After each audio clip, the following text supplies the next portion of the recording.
Most people come to therapy because they are in pain. They may be angry, or they may be depressed or anxious. Whatever the cause, they feel in pain and want the pain to go away. In the West, in particular, we see pain as something bad, to be avoided. We spend much of our time trying to avoid feeling pain with numerous activities. This may be as simple as keeping busy so we don't notice our feelings, or we may stuff them down with food, or drown them in alcohol. If things get really bad, we may turn to antidepressants, cannabis, or even stronger drugs. But there is a problem with this approach to pain. Last week, I explored how anger can be a signal that something in our environment is wrong.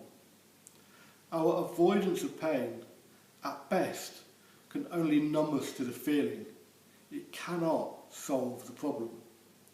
At some point, we have to open our eyes, only to find the problem, and thus the pain is still there. What if all our emotions are simply signals that something is wrong? An indication that we need to change the environment in which we live. Then perhaps the solution is to feel our pain and move through it, rather than avoid it. I seem to work with a lot of athletes, perhaps because of my own background in professional sport. I have come to notice that athletes seem to develop a really healthy relationship with physical pain. They listen carefully to their bodies and respond accordingly. Over time, they become acutely aware of the signals their body is telling them. Athletes know the difference between that niggling pain that is simply the body under stress and growing stronger. The pain that says, slow down and ease up a little. And the pain that says, stop now or an injury will happen. Recent understandings from neuroscience tell us that there is little difference between the way we perceive emotional and physical pain. Both are experienced in the same pain receptors in the brain. The only difference is that physical pain also has a locational aspect. For example, I have a headache, or I have a pain in my knee. I believe this understanding gives us a starting point for developing a new relationship with our anger, one in which we become curious to heed the signal, rather than be overwhelmed by the signal itself.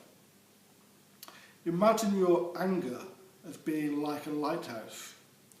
Viewed from a distance, it's an incredibly powerful signal that danger lies ahead. But viewed from close up, the light becomes blinding and overwhelming. So how do you apply this to your anger? Start by breathing deeply into the bottom of your belly. If you are really breathing deeply, you should feel the breath just below your navel and your belly will start to expand. Many people rarely breathe this deeply. Breathe into the emotion. Don't deny it. Allow yourself to feel your anger. As you continue to breathe deeply, you will become aware of your anger, but it is no longer overwhelming you. Your breath acts like an anchor that holds you steady in the stormy seas of your feelings. And once you are able to experience your anger without feeling overwhelmed, you can begin to change your relationship with this powerful emotion. It can be really useful to try and gain a little more distance from the feeling. One technique I like for this is to subtly change the language we use. Instead of saying, I am angry, change this to I am experiencing anger, or I am aware that a part of me is angry. This may seem like a small change, but it starts to change the sense you have of being an angry person, something which is sometimes just too much to take. When you change the language to I am experiencing anger, you acknowledge your feeling, but you also acknowledge that this is not the whole of your experience. You are more than just your anger, even in this angry moment. Now you are at the point where your adult thinking brain can start to be curious about the feeling of anger and what it is telling you.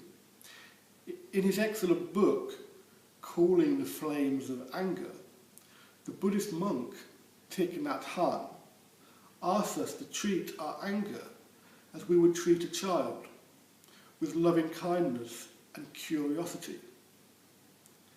Imagine how different it would be if you could look at your anger and say, "Hello, anger.